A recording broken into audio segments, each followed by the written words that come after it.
You think it's you? I think so, yeah. Amanda? Charmaine. Charmaine. It's time to find out.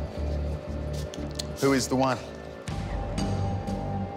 And the one, as voted by you, Australia,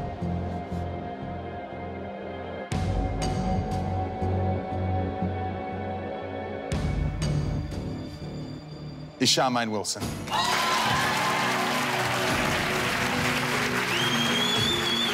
Charmaine Wilson is the Australian medium who came into focus after winning the hit television series The One, Search for Australia's Most Gifted Psychic, and is now labelled amongst the top 10 in the world. She has sold out theatres Australia-wide with her amazing, mind-opening 2-hour show.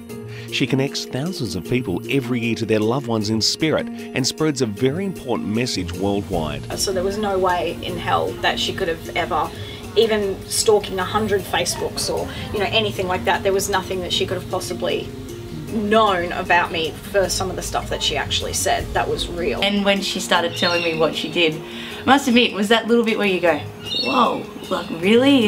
It makes you think. With her private readings selling out within seconds of being released in the early months of the year and thousands of her books and CDs being sold, Charmaine Wilson is a name that echoes throughout the spirit medium world. They just got told exactly what they needed to hear to heal, you know, and it blows my mind, you know, and this happens show after show after show. Acid Inks Films presents Charmaine Wilson, Spirit Whispers, the documentary.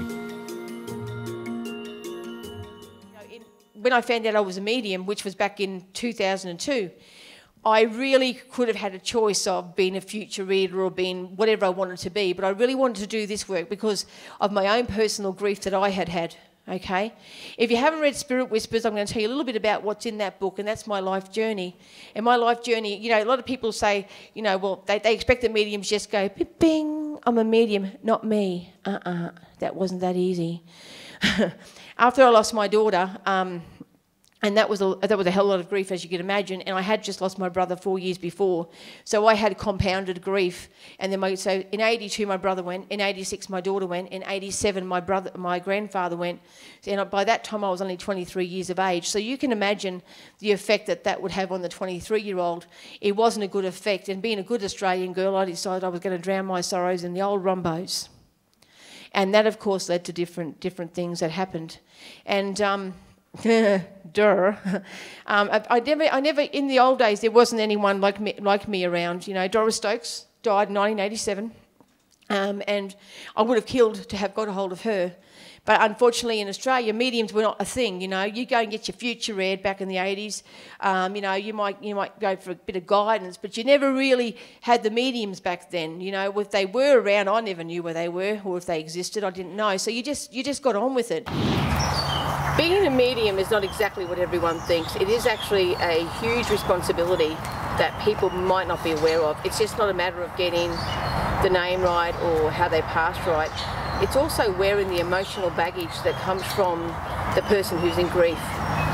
Grief is a very heavy emotion, and being an empath myself, when someone's sitting in front of me and they've just lost a child, and they're very, very upset, of course, and what happens is I might be getting the name right, how the child passed, and all that grief starts to drop away. But unfortunately, it's me that absorbs all that grief, and I don't think that people understand that part of being a medium. I don't know if this makes sense, but is there an angel near where she is? Yes. Is that she's buried, is that correct? No. No, she's at your house, yeah. But there's an angel right next to her. It's on top of a box. You understand that? Yeah. Because she knows about her angel right there. I know that could be like whatever, but she knows about that. I also feel like too that, I don't know if you were actually pregnant when she passed, or if you just got pregnant when she passed, because I feel like that you really didn't have time to recover before you had a whole load of responsibilities coming on there. That's correct. And she knows that, and she knows how hard it's been for you, okay? She acknowledges how hard it's been for you. And she wants you to know that, you know, that she's absolutely okay. She really hasn't gone anywhere. Because I think you must have been like 4 or 5 months or something. I don't know, but I just feel like that's what she's telling me. I also feel like, too, that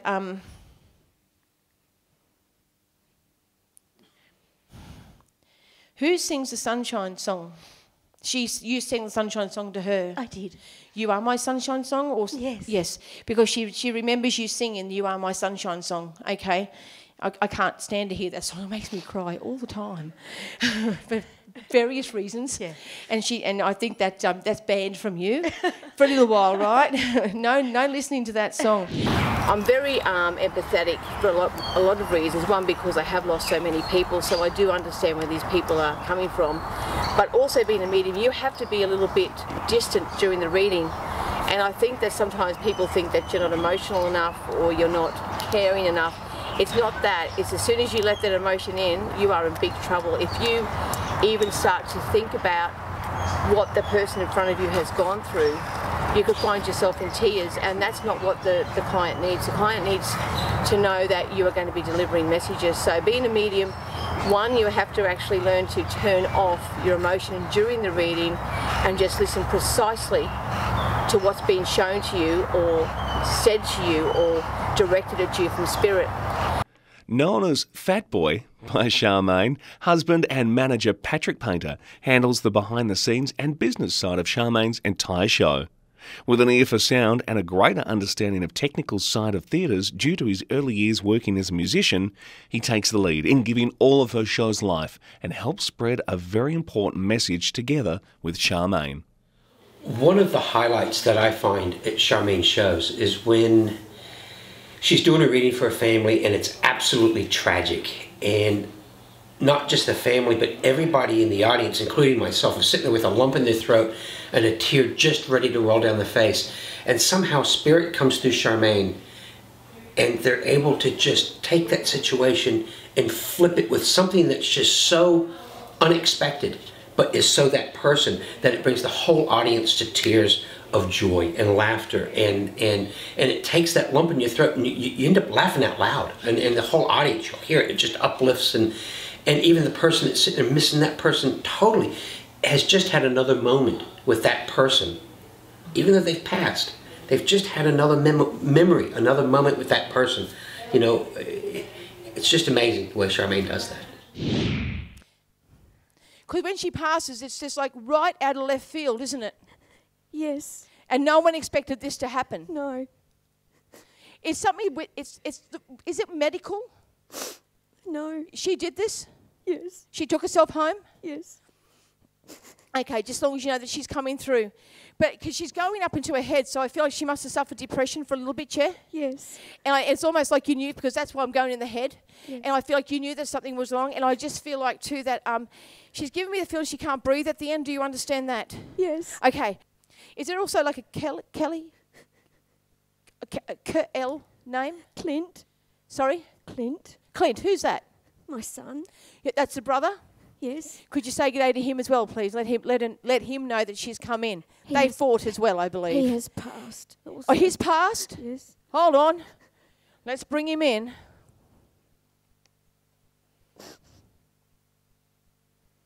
I didn't realise that she was with him. You didn't get to say goodbye to him either, did you? No. He was very young when he passed, wasn't he?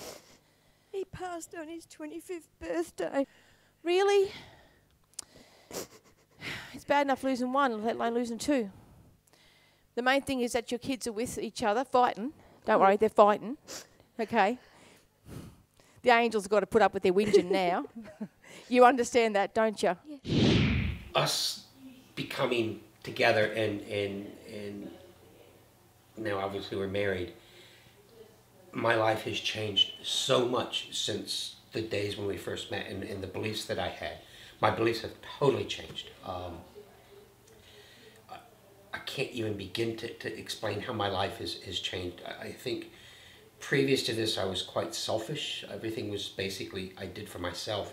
And now it's as though everything we do is for helping other people. And I think it's a good time in my life for this to happen. Because I think karma is finally building up on my side. I don't know even where to begin. Like what you guys see at a show is Charmaine in show mode. And like she's all day long, she's shut down and getting ready for readings. And what you see on stage is phenomenal. Try living with her. waking up in the morning and she's looking at you and she tells you what you were just dreaming. Where she tells me who's on the phone when it rings, and I get 100 phone calls a day, and oh, that's such and such a club, or that's, it's all I can say, try living with it. It's the most honest, open relationship I've ever had because of it. It's very one-sided. I kind of get outmatched every step of the way, but it's a